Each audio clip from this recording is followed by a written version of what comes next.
Hi, welcome to SBR Videos. I'm Peter Lojak. We are previewing the main card of UFC 179 right now with our regular returning guest, Nick Kalikas from MMAOddsBreaker.com. Nick, of course, is a professional MMA odds maker and a consultant for numerous sports books. And joining us over the phone, also from MMAOddsBreaker.com, MMA analyst Brian Heminger. Okay, guys, Stringer and Maldonado. Right now, Maldonado is minus 150.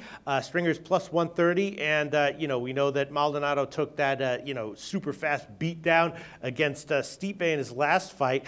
Now, he's coming back to his normal weight. It feels like maybe, they're setting him up for a win here as, as like a thank you for taking that fight. But Stringer is no slouch, and I'm thinking that maybe Stringer at plus 130 might be the side here with value. What do you think, Brian Heminger?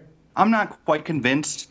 Stringer does train out of a good camp with the Black Zillions, but man, he hasn't shown me a whole lot that impressed me. He won a close decision on the curtain jerker first fight of the card in his UFC debut.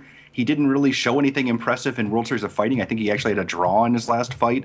And Fabio Maldonado, while he got obliterated in a heavyweight fight in his last bout, I think that he has a little bit more to offer, especially in Brazil where he's super popular. And man, I just think that he might be the side this time around, mainly because he still has a great chin, even if Stipe cracked it. And I do think that he probably, if this fight is close, he has a good chance of walking away with the decision because it is in Brazil and he has won some controversial decisions there as well. And Stringer doesn't have a lot of power that scares me, so I don't think he would get knocked out either. All right, yeah, I mean, it does seem like they're kind of setting him up for a win here, but I'm just not sure if they overdid it a little bit. Nick Kalikas, where'd you open this line? I opened at minus 130 for Maldonado, and the overall action obviously has come in on Maldonado and bet him up a little bit. But I agree with you, Peter. I think that it's a tough fight, and Maldonado is involved in close, controversial, like Brian just said, decisions throughout his career. He is going to be, he's going to have the hometown advantage, I guess you could say there. Yeah. And he's an ultra popular fighter. But again, talk about letdown spots. We were just talking about that earlier. Man, Stipe, I know he was fighting out of his weight class. Maldonado wasn't in the last fight, but Stipe just went right through him. And I know, Fabio's known for his chin, known for his toughness, but that kind of, it's a head scratcher to me how quickly he went down and, how easily Stipe knocked him out. Again, heavyweight power, I do understand that. But, coming from loss like that, I think there's a lot of question marks too. What if that letdown spot or that age or that time in your career that all of a sudden you just don't have it anymore? Right. Your chin becomes a lot more suspect. There's just too many question marks, again, to lay the juice on Fabio for me.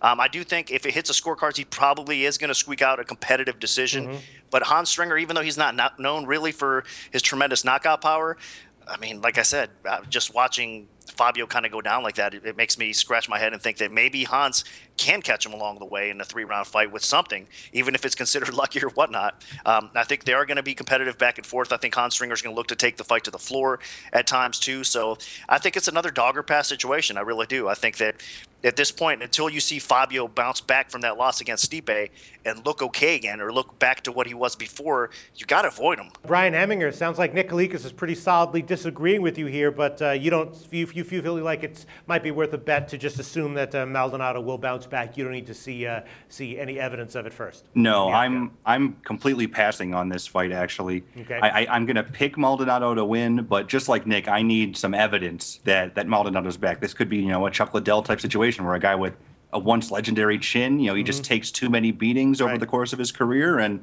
then it's just gone. So that's a very realistic possibility. So I'm avoiding this fight at all costs. So Nick, I assume that the public has been betting Maldonado to the extent they've been betting it? Yeah. So the books at this point, they're going to need Stringer. But again, I think it's another one of these spots where there's going to be some heavy, sharp action possibly coming in on the dog here in this spot. So I would assume that the line drops a little bit more.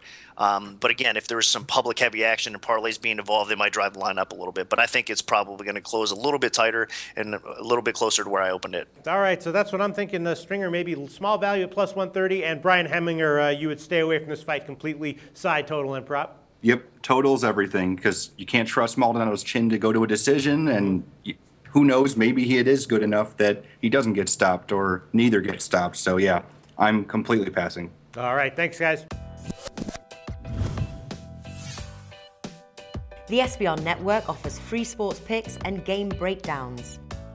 big money free betting contests year-round, a real-time Vegas-style odds monitoring service, and much more. So come see for yourself.